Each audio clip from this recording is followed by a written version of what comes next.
Hello and welcome to a special transmission of Pakistan's Independence Day at PTB World with Barrister Fatma Shaheen. Pakistan turns 75 years today. Having said that, it's very important for us today not only to celebrate this very important day for all of us with traditional zeal, but also to look back and to reflect how precisely has Pakistan developed more so socially from 1947 to 2022, and that is exactly what we'll be doing today during the course of today's special transmission. We'll be talking about how Pakistan has developed in terms of a society, more so in terms of its educational policies, the education system, in terms of women rights, in terms of youth development, in terms of the healthcare system, and so many other things. And to do all this, I have an extremely distinguished, rather very dynamic panel with me here today. Let me introduce you to my today's panel. My first panelist for the show today is Madam Bela Raza Jameel Saiba, who is the CEO of Idara Talim o Aghai, alongside being a public policy specialist. Assalamu alaikum, madam, and welcome to the show. My second panelist for the show today is Dr. Umar Chughtai Saab, who is the Director Operations of Chughtai Lab, and he's also a Fellow of College of American Pathologists. Assalamu alaikum, sir, and welcome to the show. Assalamu alaikum. Thank you. You're most welcome. And via telephone line, we'll be joined by Zuraiz Rayaz, who is the founder of Health Warriors. He's also a musician and a youth activist. Assalamu alaikum, Zuraiz, and welcome to the show. Walaikum salam. Thank you so much for having me. You're most welcome. Well, to get the conversation started with you, madam, when we talk about Independence Day, of course, we can't forget the historical narrative on this. And in this regard, I think it's very important for us at the very outset to quote the fact that, Quaid-e-Azam said that with faith, discipline and selfless devotion to duty, there is nothing worthwhile that one cannot achieve. So considering that, we live in today's modern day and age, how applicable is this in today's age? Because, when we talk about the sacrifices our forefathers made for this beautiful country, to that extent at least we understand that yes, it did apply, because there was a lot of recognition, there was a lot of owning up to those sacrifices. But today, as society has evolved, as young people have changed, how applicable, how relevant is it in today's time? Well, I think young people today also have their own invigorated and renewed feelings about Pakistan. Pakistan is a young nation, and our children definitely have a great spirit when it comes to 14th August, thinking about Pakistan, the celebratory mood in which they are, no matter what. Even if with children who are in floods, I saw them talking to the Prime Minister. They spoke about education. Right. They spoke about the spirit to serve their nation, their community and their families. I think, that signifies the spirit of Pakistan. It is the young generation today that really makes that difference and makes us all feel so energized. People like myself, born 9 years after partition, may feel tired at times. But they are still full of hope. And also, madam, the fact I think that they are really making a name for themselves in different walks of life. Like Arshad Nadeem recently, basically. Look at, not just them, but look at, so many other all these wonderful sports people. And I was in Skardu the other day, and I had this lovely little young girl, 5 years old, Manur, who is the ambassador for winter sports in Skardu, in Gilgit-Baltistan. That's amazing. And she skated right in the middle of the inaugural ceremony. Right. A 5-year-old, and I said, where do you study, which grade? And she said, I'm in nursery, ma'am. And she's already an ambassador for winter sports in Pakistan. It's just not sports at the end of the day. There are so many places, there are so many artists we see. Like there was this very famous Baloch artist, I remember, who used to actually portray Balochi issues through her work. And then we've had people like Junaid Iqbal themselves. On which note I would want you to, comment, because you are the youngest panelist here with us today, Zuraiz. How do you see Pakistani youth contributing to the development of the nation? And do you feel that, they understand truly what it entails to be a true Pakistani? Thank you, Fatma, for having me on your show. It is an honor for me. Yes, to answer your question, I know people and programs that are youth-led, and they're doing so much for Pakistan. For example, if I talk about Moiz Shaukat, who himself is specially abled, But despite his difficulties, he is managing rations and health issues for all the poor people in his community.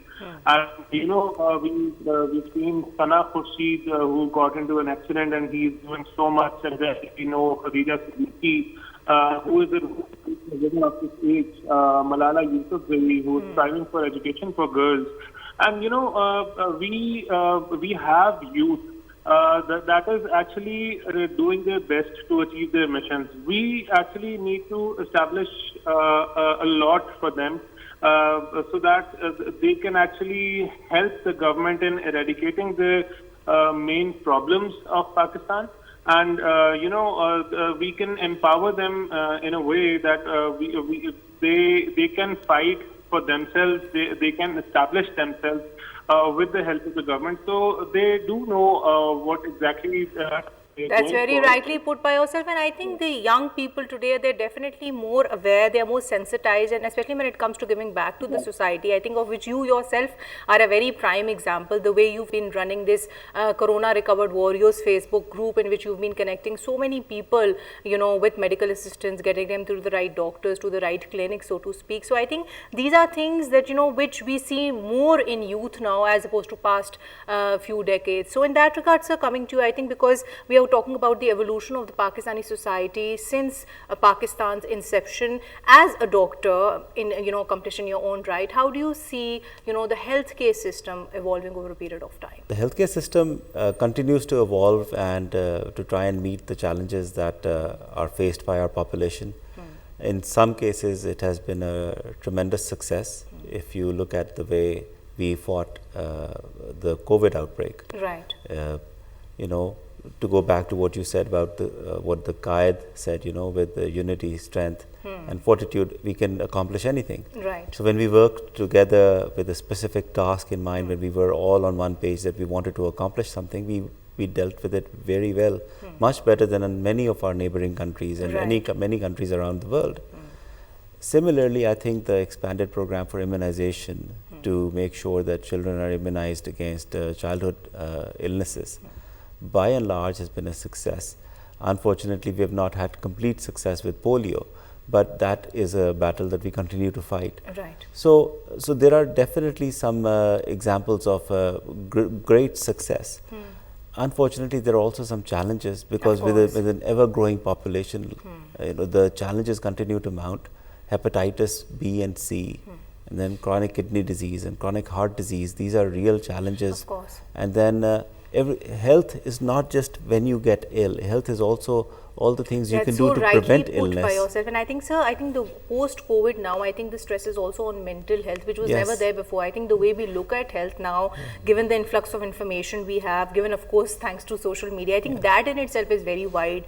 Some people also consider, good emotional well-being, spiritual health to be part of good health. On which, madam, I'll come to, having generally spoken about, how the healthcare system has evolved, I think we should also talk about, the evolving of women, because we remember that, when Pakistan was actually created, a lot of stress was placed on giving women the same, equality, the same rights as we did to, the male counterparts. And in this regard, I remember this very famous quotation of Jinnah, which goes something like that, no nation can rise to the heights of glory until and unless your women are with you. So in today's day and age, now when we see women, how empowered do you find Pakistani women to be? And also when it comes to giving them the right opportunities, allowing them to, rise to glory, so to speak, do you feel as a society we give them the right opportunities?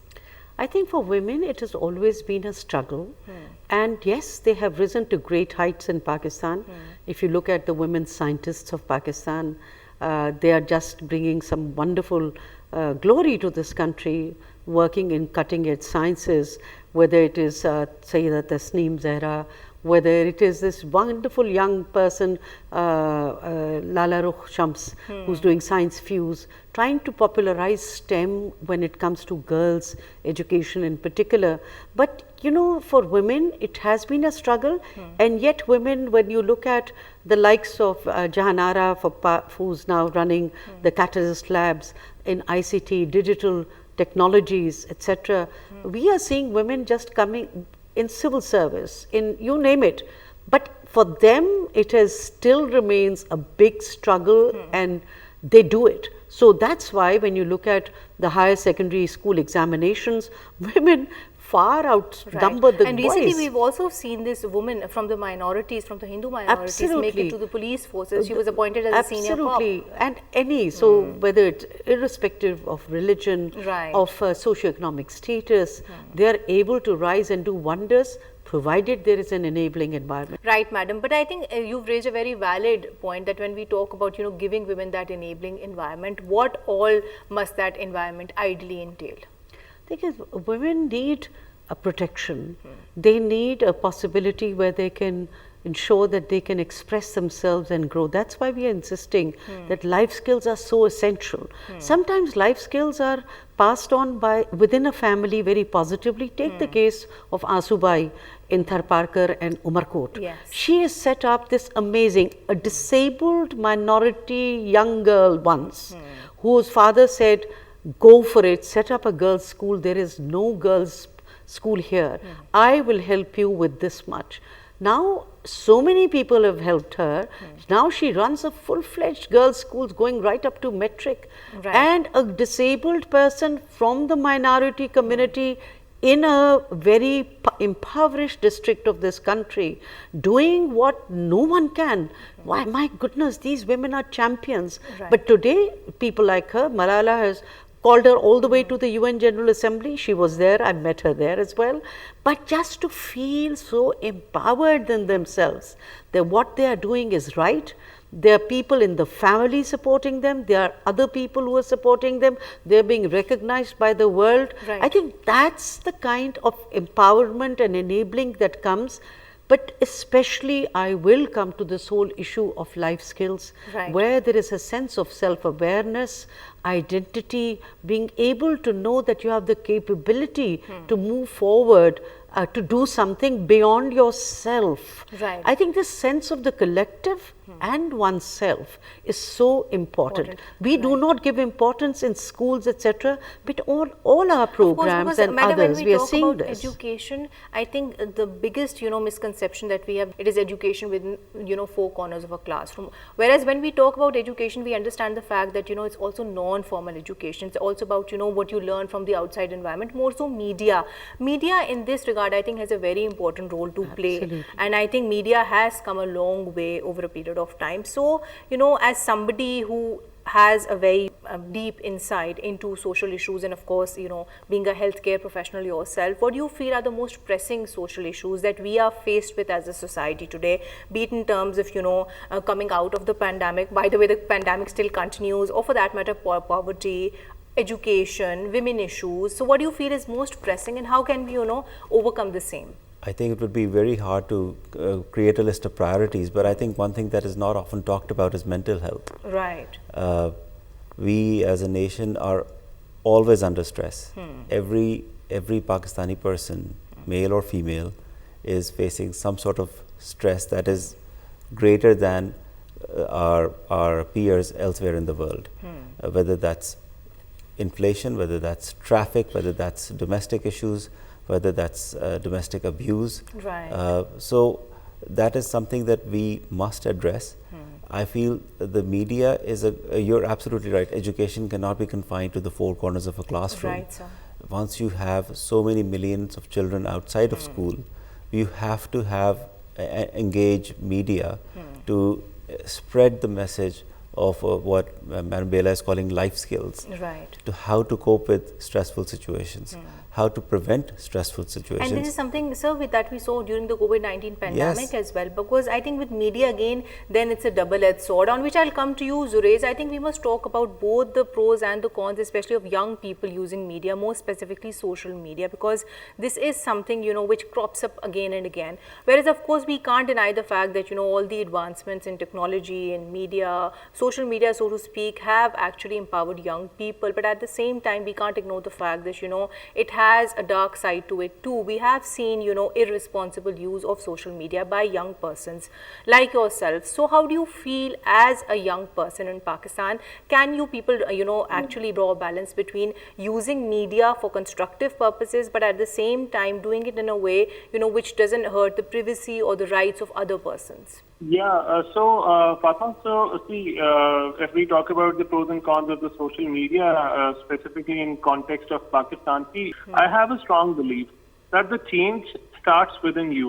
Right. If you've planned to do something, you will be able to bring the change. If you have planned to criticize and only complain, you will only procrastinate, and then my forum actually has directly helped in resolving about 100,000 queries in the last 2 years. We are a small team. We are trying to play our part. If I am able to do this, imagine if one out of every 100,000 people pick a problem and start resolving them, we won't really have problems left in the next 3 or 4 years. But there are cons as well. We've seen a lot of misinformation on social media. If I talk specifically in my forum's context, there were people who would comment anything without verification. There have been instances when people tried to get help for people who were not really genuine. Apart from that, there are always issues of commercialization when people expect monetary returns for volunteer work. So, there are always pros and cons, but what we need to tell is actually the fact that social media can be used to have huge impact in this stage. And if my forum has been able to resolve a problem in the last 2 years, anyone can do that. Right, sir, your point is noted. On which, sir, I'll come to you. When we talk about the challenges that the healthcare system is currently faced with, I think we can't ignore the fact that, of course, the advancements in technology have had a positive impact, more so in COVID-19, where we did see this influx of telemedicine, which was quite a positive change. But we do also understand the fact that, e-health and telemedicine does come with its own limitations. So overall, as a doctor, how do you see telemedicine addressing our current healthcare issues? Well, certainly one of the silver linings of the COVID pandemic was that the adoption of technology was accelerated greatly. Right. And e-health and telemedicine, which was some stuff of fantasy for a long time, became a reality almost overnight.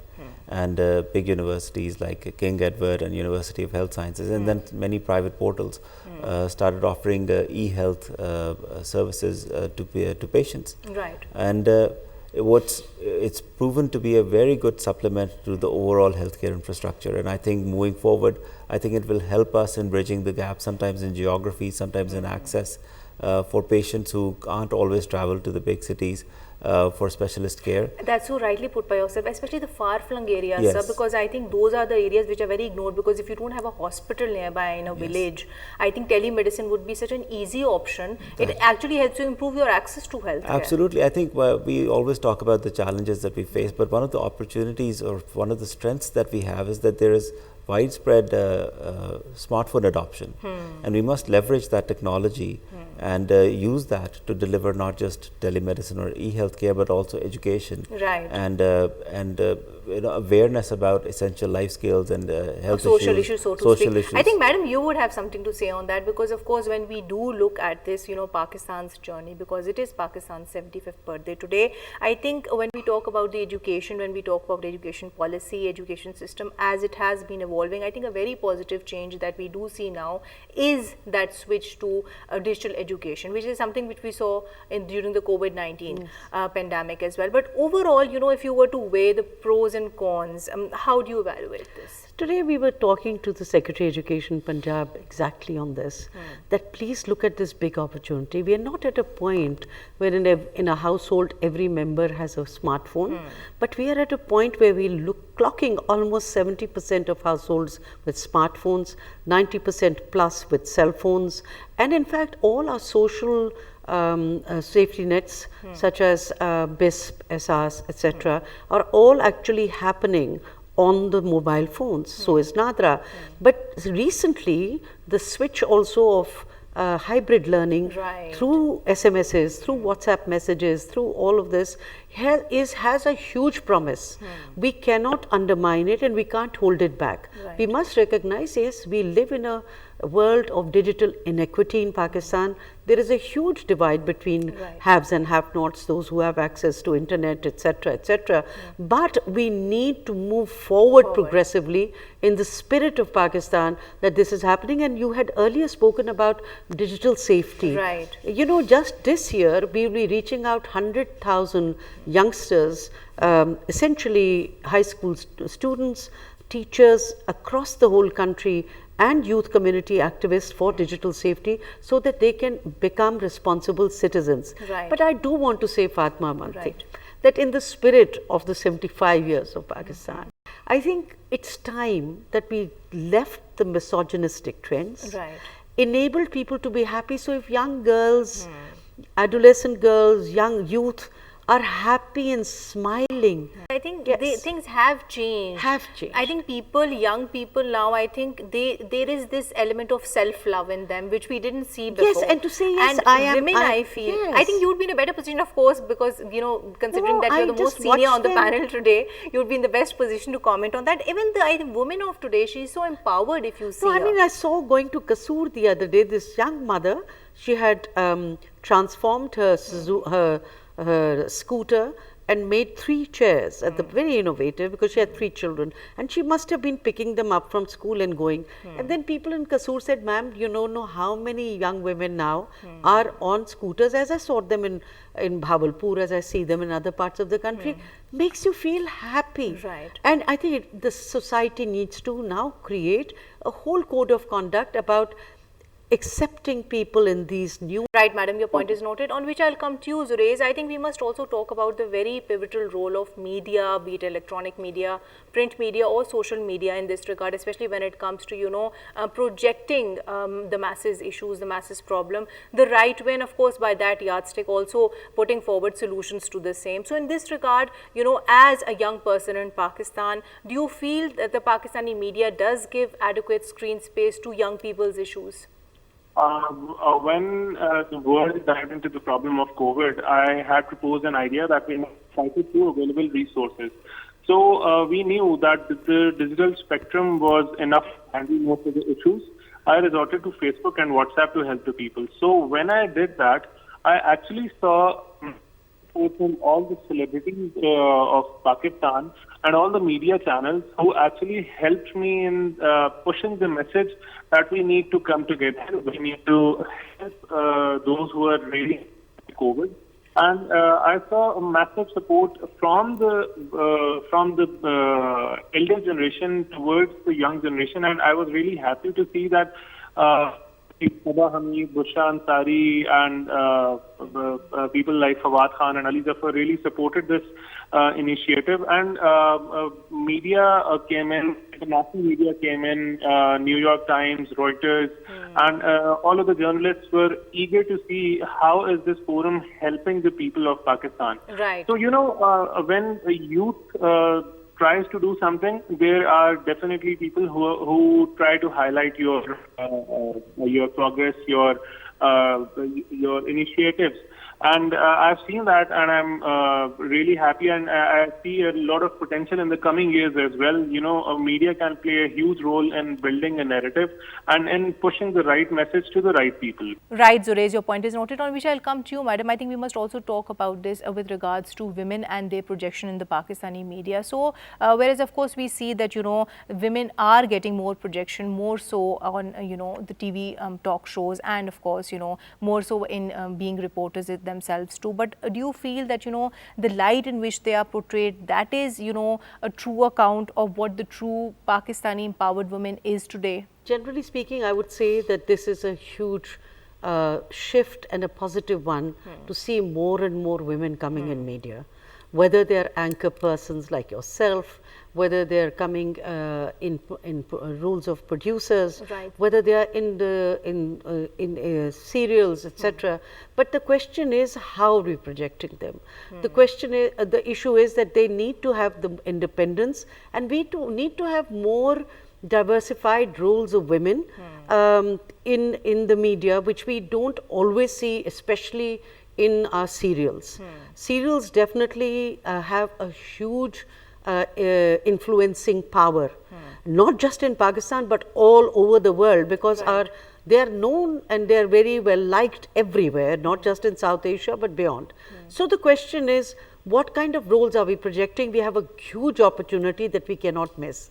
So let's give space to those wonderful women who've done those great things, right from and girls from very young ages who've been able to achieve so much, break the barriers, and I think and raise the standards, of course, and broken the stereotypes, because you need that, and Pakistan has got so many of those that we can't say, oh, we are now short because we can't get somebody in Turbat to show that we have got women there, or we don't have anybody in GB, Gilgit-Baltistan, or in remote Sindh or anywhere, you name it, we got it. Right, madam, your point is noted, on which I'll come to you. So I think when we talk about the very pivotal role of media, more so when it comes to educating people about, various issues, you must also talk about media's potential to educate, masses about their health and, imparting in them the right level of health awareness.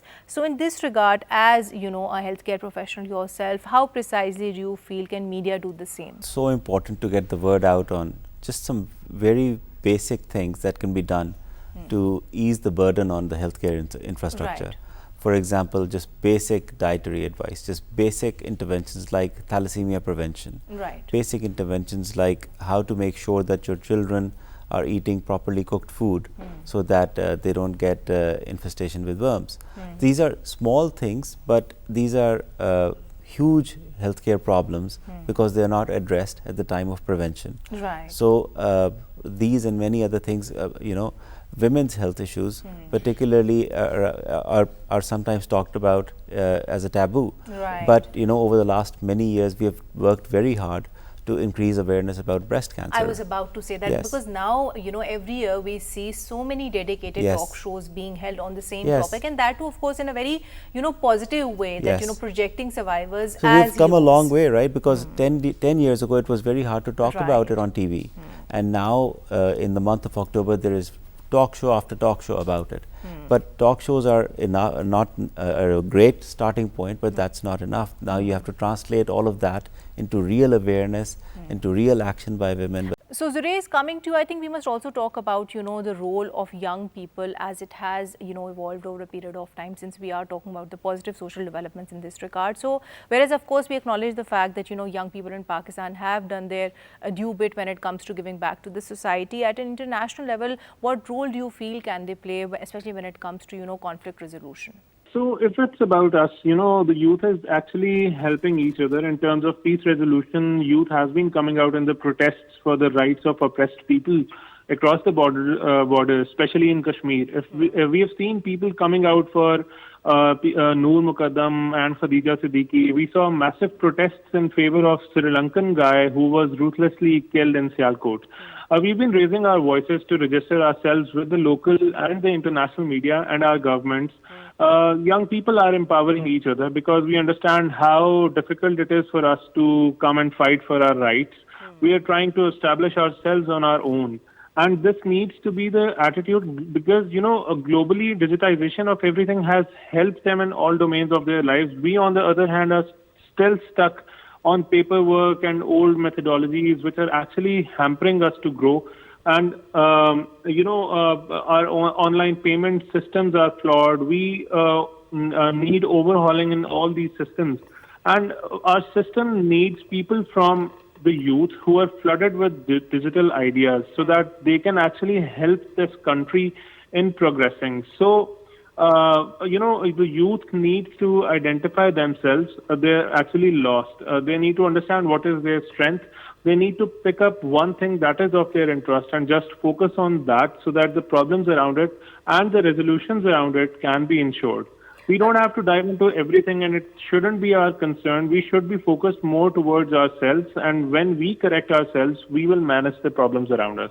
That's very rightly put by yourself, but I also would want to make, this humble addition to what you said, that I think young people like yourself who are in a very empowered position themselves, they should also, help other young people out there to actually empower themselves, or for that matter to work for a greater cause. Right, sir, your point is noted, on which I'll come to you, madam, and to conclude today's show. So what would your resolve be? What would your message be on today's special Independence Day transmission, especially when it comes to giving back to Pakistan, when it comes to renewing our pledge to our beautiful country? So I think, 75 years of Pakistan, and we see our biggest asset are our human resources, all of them. And it's very important to see how we can empower them. Coming from education, one of the biggest cry for people is, please let me learn well, give me those skills so that I can be able to become more healthy and a more responsible person and a happier person. A happy person in Pakistan would mean a far more productive person, and a person who can give back to this country manifold. Women, sadly, are missing numbers in Pakistan. They grow with a natural advantage of living longer lives, but sadly, because of whatever conditions in which the women suffer and the girls suffer, we end up having a lower proportion of women compared to men. And this kind of gender inequality has to go. And the only way it can go is through education and empowerment with life skills, and of course, as I said, skilling with livelihoods. Women need a different narrative altogether, the narrative which fits today's girls and women in Pakistan, not the old narrative with which we are stuck. So I think that definitely needs a makeover. It has to be more relevant in today's modern age. Relevant, and also the role that youth are playing is a wonderfully powerful role. And this is something that they need to carry on. Where girls and women need to be in the forefront. Right, madam, your point is noted, on which I'll come to you, sir, and to conclude today's show. So what would your message be, especially to the young people out there who are watching today's special transmission, that when it comes to being productive, when it comes to being healthy, when it comes to being happy, what are the changes that they need to make in their lifestyle and also in their societal attitudes? Well, first of all, I would like to remind everyone that independence is a gift, and in our society sometimes we are surrounded by so much negativity that we forget just how blessed we are to have this country, to have this independence, to have this freedom. We have a lot of work to do, but that's okay. We are capable of doing it. And if we start from ourselves, we do what we can do. We look in the mirror and see what responsibilities we are going to fulfill today, and how we are going to help people around us to fulfill their responsibilities. If we start with a positive attitude, you can create pockets of excellence in this country. And once you create pockets of excellence, that can have a trickle-down effect. Trickle-down effect. I want to say it can have snowball effect. And in 10 years we could have a very different country. So we just I think it's very easy to despair, but it's very important to focus. You start with yourself, you help those around you, and you see what happens. Right, sir, your point is noted, on which note I would like to conclude today's show. Thank you so much, Madam Bela, thank you so much, Dr. Saab, and thank you so much, Zurez, for being here with us today. Well, to conclude today's show, we generally spoke about how precisely has the Pakistani society evolved in terms of various social developments, be it in the education sector, be it in the healthcare sector, be it in terms of upholding women rights, or even for that matter youth development per se. My only message in today's special transmission would be that this is that one day on which we should just not celebrate the freedom that we do have today in the form of Pakistan. It is also that one day which we should sit back and renew our pledge to our beautiful country. More so, we should understand and stress upon the fact that beyond anything, or before anything for that matter, you are Pakistani, and being Pakistani means appreciating the multicultural land that we do live in, appreciating its diversity, because diversity is something which gives you strength. It makes you more beautiful. On that note, signing off for today, wishing all our viewers a very happy Independence Day.